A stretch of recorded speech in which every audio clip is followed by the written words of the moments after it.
فيه قل قتال فيه كبير وصد عن سبيل الله وكفر به والمسجد الحرام وإخراج أهله منه أكبر عند الله والفتنة أكبر من القتل ولا يزالون يقاتلونكم حتى يردوكم عن دينكم إن استطاعوا ومن يرتد منكم عن دينه فيمت وهو كافر فأولئك حبطت أعمالهم في الدنيا والآخرة وأولئك أصحاب النار هم فيها خالدون صدق اللہ العظیم۔ لوگ آپ سے شہر حرام میں قتال کرنے سے متعلق سوال کرتے ہیں، آپ فرما دیجیے کہ اس میں خاص طور پر قتال کرنا جرم عظیم ہے، اور اللہ کی راہ سے روک ٹوک کرنا اور اللہ کے ساتھ کفر کرنا اور مسجد حرام کے ساتھ اور جو لوگ مسجد حرام کے اہل تھے ان کو اس سے خارج کر دینا، یہ جرم اعظم ہے۔ اللہ تعالیٰ کے نزدیک فتنہ پھیلانا قتل سے بڑا جرم ہے، اور یہ کفار تمہارے ساتھ ہمیشہ جنگ جاری رکھیں گے اس غرض سے کہ اگر وہ تم پر قابو پا لیں تو تمہارے دین سے تمہیں پھیر دے، اور جو شخص تم میں سے واضح کریں دین سے پھر واضح شدہ دین سے پھر جائے، پھر کافری ہونے کی حالت میں مر جائے، تو ایسے لوگوں کے اعمال دنیا اور آخرت میں سب غارت ہو جاتے ہیں، اور ایسے لوگ دوزخی ہوتے ہیں، اور یہ لوگ دوزخ میں ہمیشہ رہیں گے۔ یہ سورہ بقرہ کی آیت نمبر 217 ترجمے کے ساتھ آپ حضرات کے سامنے تلاوت کی گئی۔ اسلام میں اور اسلام سے پہلے چند مہینے ایسے تھے جن میں جنگ کرنا منع کیا گیا ہے، حرام ہے، نہیں کر سکتے اس میں جنگ۔ ان میں ہیں شوال، ذی قعدہ اور ذی الحجہ اور رجب۔ اس میں جنگ کرنے کو گناہ سمجھا جاتا تھا اور معیوب سمجھا جاتا تھا۔ حضور علیہ السلام نے مدینہ منورہ میں ہجرت کے بعد عبداللہ بن جحش صحابی رسول، ان کے ساتھ 8 یا 12 صحابہ مہاجرین کی ایک جماعت بنائی، اور انہیں ایک خط لکھ کر دیا اور فرمایا کہ 2 دن تک سفر کرتے رہو، جب تمہارا 2 دن کا سفر پورا ہو جائے تو یہ خط کھول کر پڑھ لینا۔ چنانچہ حضرت عبداللہ 12 صحابہ اکرام کی جماعت کو لے کر چل دیے۔ جب 2 دن کا سفر پورا ہوا تو انہوں نے خط کھولا، اس میں حضور علیہ السلام نے تحریر فرمایا تھا کہ تم وادی نخلہ کی طرف جاؤ، اور وہاں پر قریش کا قافلہ آئے گا، اس قافلے پہ حملہ کرو، ان سے لڑائی کرو، اور ان کا مال غنیمت بنا کر لے کر آ۔ یہ صحابہ اکرام وہاں گئے۔ اچھا، یہ جمادی الثانی کا مہینہ تھا، جمادی الثانی کے بعد رجب آتا ہے، اور رجب اشہر حرم میں تھا، یعنی اس میں لڑائی منع تھی، جنگ منع تھی۔ تو جب وہ قافلہ وہاں پہنچا تو اس پر صحابہ اکرام نے حملہ کیا، 2 کفار کو قتل کر دیا واصل جہنم، اور باقی بھاگ گئے، ان کا مال لے کر حضور علیہ السلام کے پاس آ گئے۔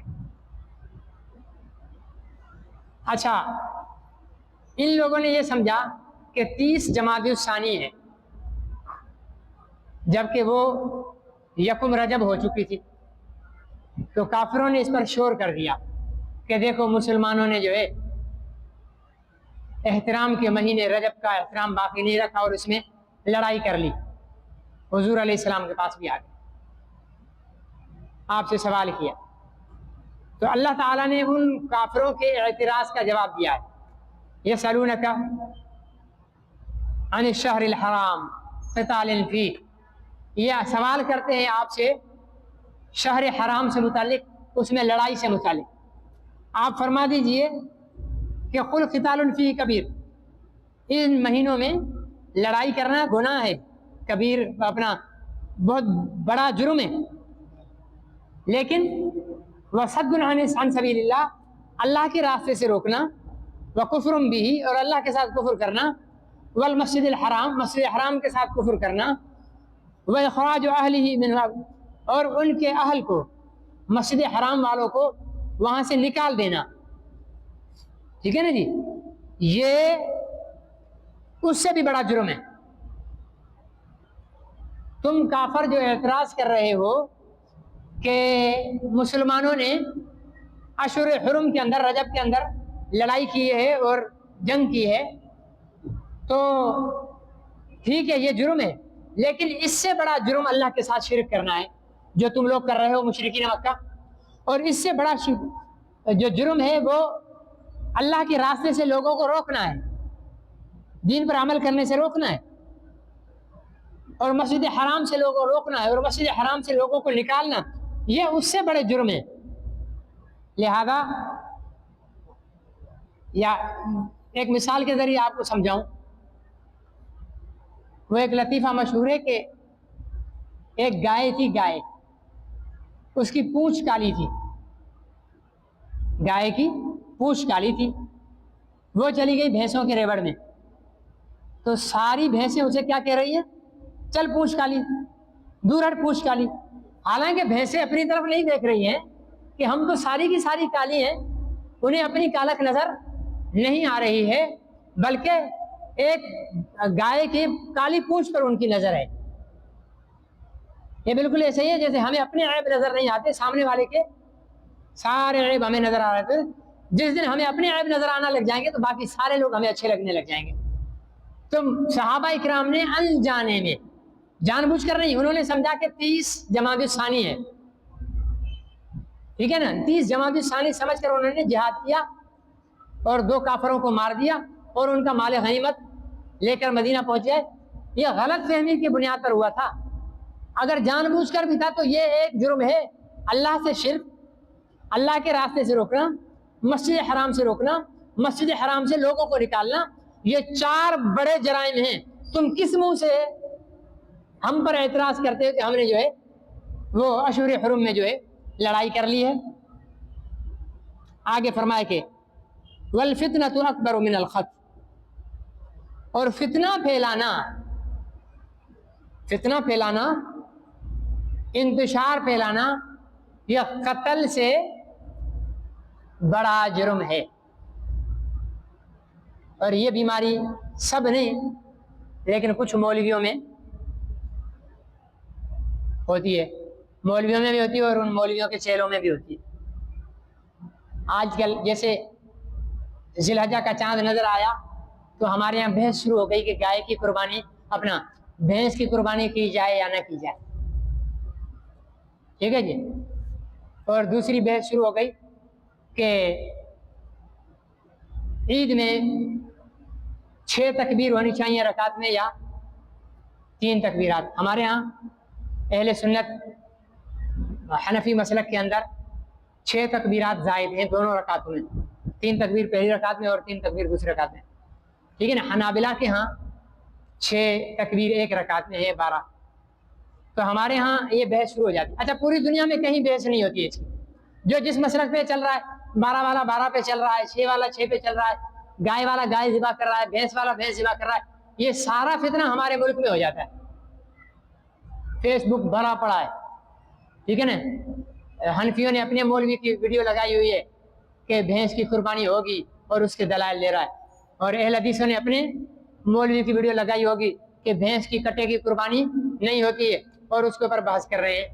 بھائی کٹے کی قربانی اور بھینس کی قربانی کا ہونا نہ ہونا ایمانیات میں سے نہیں ہے، ایسا کہیں نہیں ہے کہ بھینس کی قربانی کرنے والا کافر ہو جائے گا یا بھینس کی قربانی نہ کرنے والا کافر ہو جائے گا، ایسا کہیں بھی نہیں ہے. لیکن ہم الجھے ہوئے اس بات میں. جب خلافت عثمانیہ کا سقوط ہو رہا تھا تو ہمارے مولوی پتہ ہے کس بحث میں الجھے ہوئے تھے؟ اس بحث میں الجھے ہوئے تھے کہ سلیمان علیہ السلام جو واقعہ آتا ہے نا، تو چیونٹیوں کی سردار نے کہا کہ سلیمان کا لشکر آ رہا ہے، وہ لوگ اس بحث میں الجھے ہوئے تھے کہ یہ چونٹی مذکر ہے یا مؤنث ہے. اتنی فضول بحث میں ہمارے مولوی لڑ رہے تھے بیٹھے ہوئے. اللہ رحم فرمائے، آج کا مولوی بھینس اور کٹے میں پھنسا ہوا ہے اور کفر اسلام کو مٹانے پر تلا ہوا. اور ابھی آگے پھر اللہ پاک رحم فرمائے محرم آ رہا ہے، ٹھیک ہے نا جی. پھر یہاں پر ایک الگ انتشار اور فتنہ اور فساد کی لہر اٹھے گی. پھر محرم خیر سے گزرے گا، بیچ میں ایک مہینہ چھوڑ کر پھر ربیع الاول آ رہا ہے. پھر جناب دیوبندی بریلوی ایک دوسرے کے خلاف جو ہیں وہ فتوے لگا رہے ہوں گے کہ انگوٹھے چومنا جائز، انگوٹھے چومنا ناجائز، دروس اپنا جو ہے جلوس نکالنا جائز، جلوس نکالنا ناجائز. اب اس بحث میں، اور وہاں پر مسلمان روزانہ 200 لاشیں گر رہی ہیں بلا ناغہ، ٹھیک ہے نا. اس پر کوئی ہمارے مولوی یہ بحث نہیں کر رہے کہ جہاد فرض ہے، فرض عین ہے یا فرض کفایہ ہے، یہ بحث نہیں کر رہے.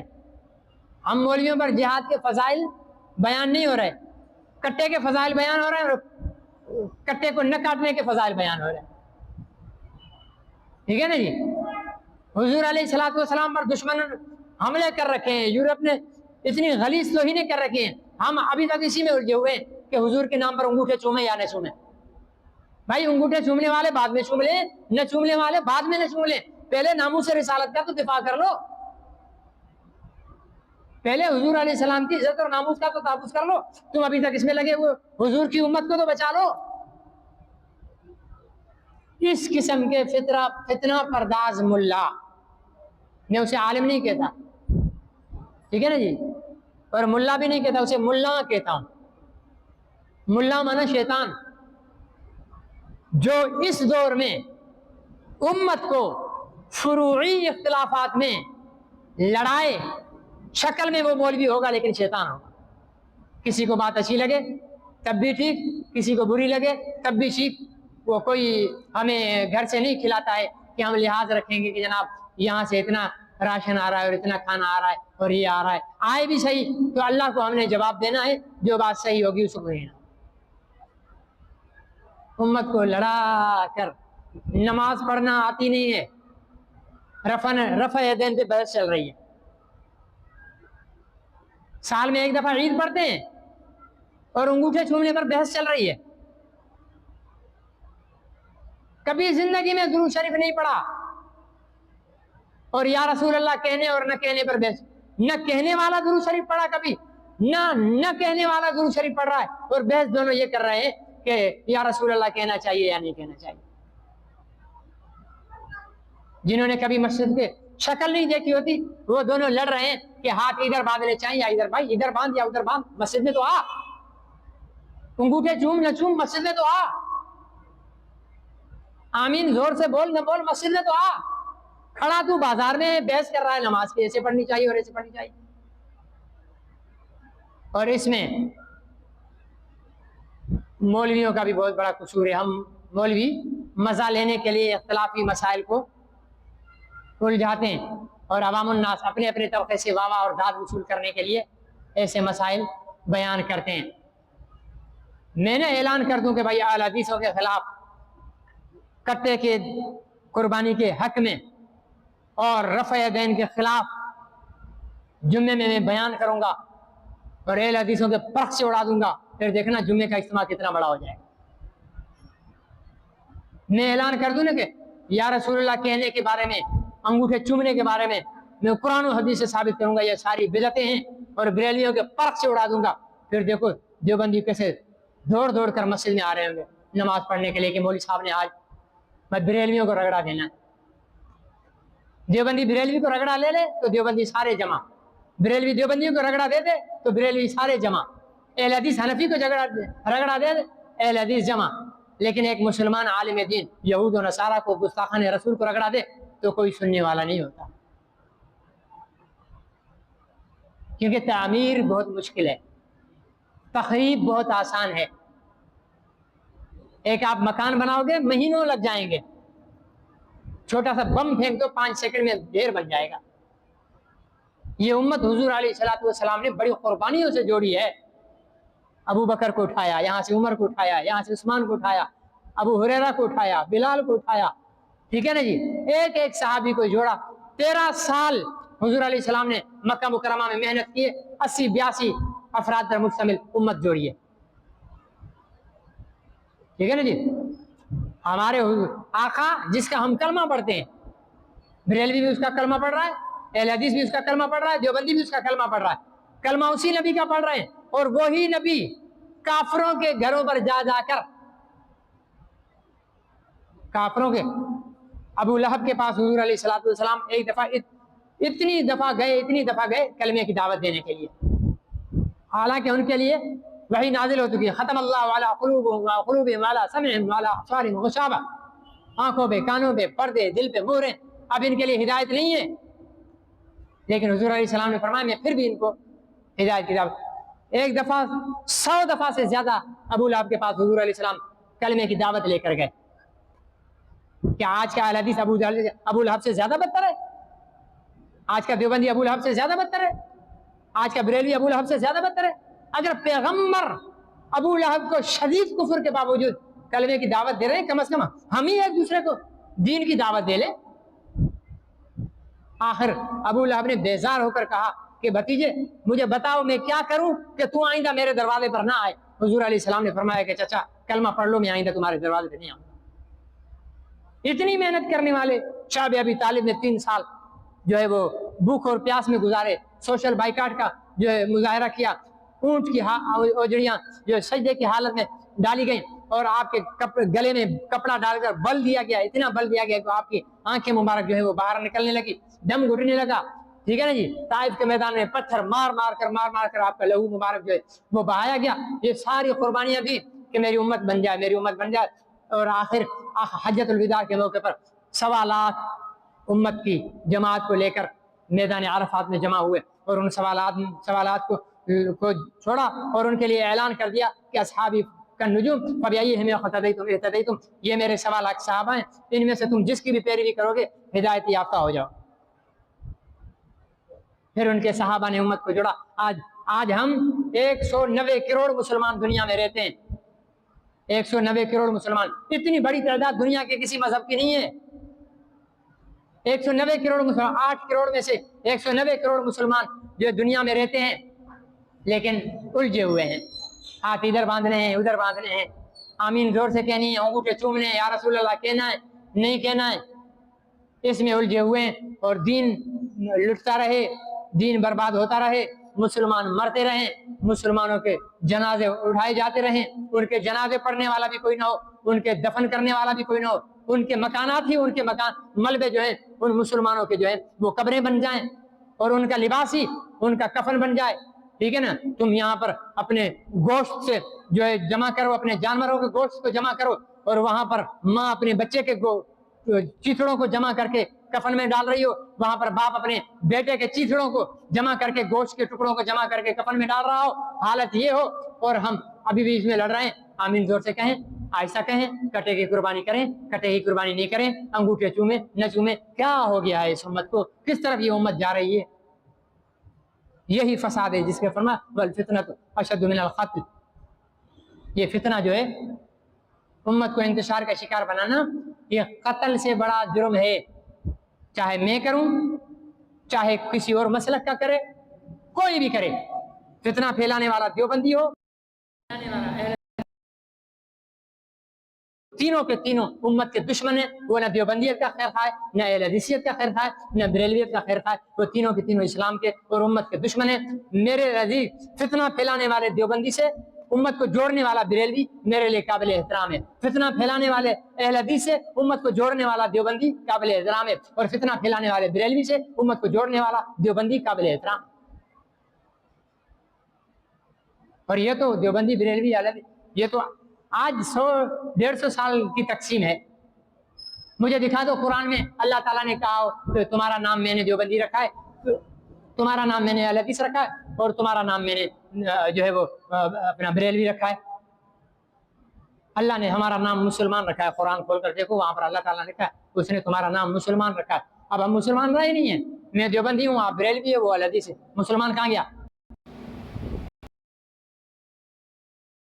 نسبتوں سے کوئی اعتراض نہیں ہے، لیکن ان نسبتوں کی وجہ سے مسلمانوں کو توڑ کر اسلام کو کمزور کرو، یہ دین کی کوئی خدمت نہیں ہے میرے بھائی۔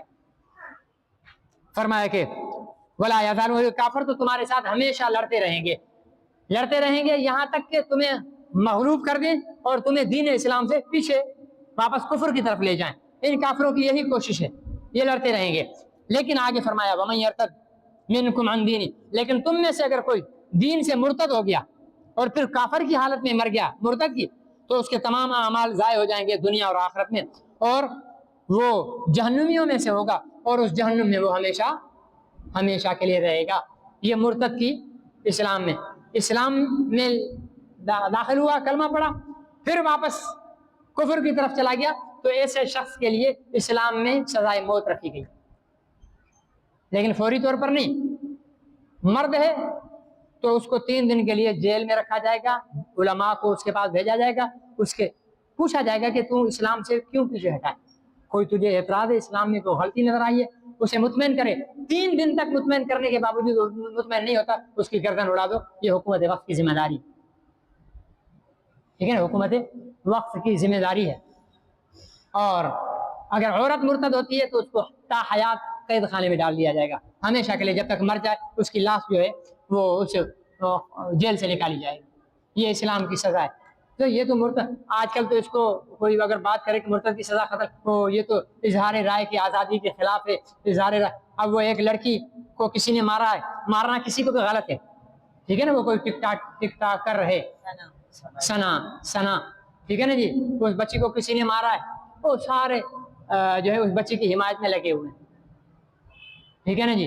بچی اتنی اچھی تھی بھائی، جو بے پردہ ہو کر غیر مردوں کے سامنے اپنے جسم کی نمائش کرے وہ کبھی اچھی نہیں ہوتی ہے، مر گئی ہے۔ اذکروا موتاکم الخیر، اپنے مردوں کو جو ہے وہ خیر کے ساتھ جو ہے وہ یاد کیا کرو، لیکن ایسے بندے کو کس لیے یاد کر رہے ہیں؟ بے حیائی کی ہمارے ہاں تعریف کی جا رہی ہے، بے حیائی کی حمایت کی جا رہی ہے، اس کی وکالت کی جا رہی ہے۔ ہم یہ نہیں کہتے کہ اس کو قتل صحیح کیا گیا، قتل غلط کیا گیا۔ کسی بھی مجرم کو، اگر مجرم بھی ہو، اس کو قتل کرنے کا عام انسان کو حق نہیں ہے، حکومت وقت کا کام ہے۔ اور یہاں تو ماشاءاللہ ٹک ٹاک پر ناچنا کودنا یہ تو ہمارے ملک کی ثقافت بن چکی ہے، ٹھیک ہے نا جی۔ اور اس کو بڑی اپنا جو ہے اچھی چیز، جس میں جتنے زیادہ فالوور ہوں گے، اب آپ کیا سمجھتے ہو، جتنے اس کے ٹک ٹاک پر ویڈیو بنے ہوئے ہیں، ان میں ناچ رہی ہے، ان میں گا رہی ہے، اور وہ خود قبر میں پڑی ہوئی ہے، اس کا حساب اسے نہیں دینا پڑے گا؟ آپ جرم کو اتنا اچھا کر کے پیدا کر رہے ہو کہ اور بھی بے حیا لوگ بن جائیں۔ جرم کو جرم مانو، اس کی حمایت نہ کرو، دعا کرو اللہ تعالیٰ اس کے حال پہ رحم کرے، بہرحال مسلمان کی اللہ تعالیٰ اس کی مغفرت کرے، لیکن آپ اس کی غلط چیزوں کی وکالت کرو گے، اپنا ایمان بھی ضائع کر دو۔ لیکن ہمارے ہاں یہی ہو رہا ہے، حکمران طبقہ، سیاستدان طبقہ، کیونکہ ان کا تو دین و ایمان ہوتا نہیں ہے، ٹھیک ہے نا جی۔ ووٹ لینے کے لیے بت کے آگے بھی سجدہ کر لیں گے، ووٹ لینے کے لیے اہل حدیث بھی بن جائیں گے، ووٹ لینے کے لیے بریلوی بھی بن جائیں گے، ووٹ لینے کے لیے جو ہے وہ دیوبندی بھی بن جائیں گے، ووٹ لینے کے لیے چرچ میں جا کر عیسائی بھی بن جائیں گے۔ ان کا دین مذہب ہوتا نہیں ہے، اب وہ حکمران طبقہ بھی اس کی حمایت میں لگا ہوا۔ بھائی جرم جرم ہے، کافر کرے تب بھی جرم ہے، مسلمان کرے تب بھی جرم ہے۔ اسلام میں پردے کا اتنا حکم ہے کہ احرام کے حالت میں، حالانکہ احرام میں چہرے پر کپڑا دینا منع ہے، ٹھیک ہے نا، کپڑا دینا منع ہے، لیکن عورت کے لیے کہا گیا ہے کہ کیپ لگائے اور اس کپڑے کو آگے رکھے تاکہ چہرے کو ٹچ نہ ہو اور اس کا پردہ بھی باقی رہے۔ حضور علیہ السلام اپنی بیٹی کو سیدہ فاطمہ الزہرا کو قرآن کی تلاوت آہستہ کرنے کا حکم دے رہے ہیں، آواز کا پردہ ہے. اور سیدہ فاطمہ رضی اللہ تعالیٰ عنہ وفات سے پہلے علی کو وصیت کرتی ہیں کہ میرا جنازہ رات میں اٹھانا، تاکہ کسی بھی جنازہ اٹھانے والے کو میرے جسم کا قد کاٹ معلوم نہ ہو. اتنا تقدس ہے عورت کو، اور آج آپ ناچنے گانے والیوں کی وکالتیں کرتے پھر رہے ہیں، آپ ان کی حمایت کرتے پھر رہے ہیں کہ جی ایسی تھی آزادی اسلام کے دائرے کے اندر آزادی ہے، اسلام کے دائرے سے باہر آزادی نہیں، بے غیرتی ہے. کسی کی بھی بیٹی کرے، کسی کی بھی بہن کرے، کسی کی بھی ماں کرے، اس میں کوئی تفریق نہیں ہے. لیکن میری اس گفتگو کا کوئی یہ مطلب نہ سمجھے کہ جی اس کو صحیح قتل کیا گیا. قتل کرنے والا بھی ظالم ہے اور بچی خود بھی ظالم تھی. اللہ اس کے حال پہ رحم فرمائے اور اس ظلم کی حمایت نہ کرے حکمران ٹولہ، سیاستدان ٹولہ اور جدید تعلیمی یافتہ بے غیرتی کی، ناچ گانے کی. وہ کوئی احادیث پڑھ کر سنا رہی تھی. قرآن بھی پڑھنا، عورت مردوں میں جو ہے وہ پورا لپٹ کر بیٹھے اور مردوں کو بیٹھ کر درس دے، یہ بھی حرام ہے. وہاں ٹک ٹاکر جو ہے وہ اپنے جسم دکھا رہی ہیں، نیم برانہ انہوں نے جو کپڑے پہنے ہوئے، چست کپڑے پہنے ہوئے، جسم کا انگ انگ نظر آ رہا ہے، اور ہم تعریفیں کر رہے ہیں کہ جی آزادی، اس آزادی کی پاکستان میں اور اسلام میں کوئی گنجائش نہیں ہے. یہ اسلامی جمہوریہ پاکستان ہے، یہ لا الہ الا اللہ محمد رسول اللہ کے نام پر لیا گیا ملک ہے. اس میں یہ کوئی بھی سیاستدان چاہتا ہو، کوئی بھی حکمران کی خواہش ہوگی وہ تم لوگوں کی خواہش ہوگی. پاکستان کے 22 کروڑ مسلمانوں کی خواہش نہیں ہے کہ یہاں پر بے حیائی پھیلے.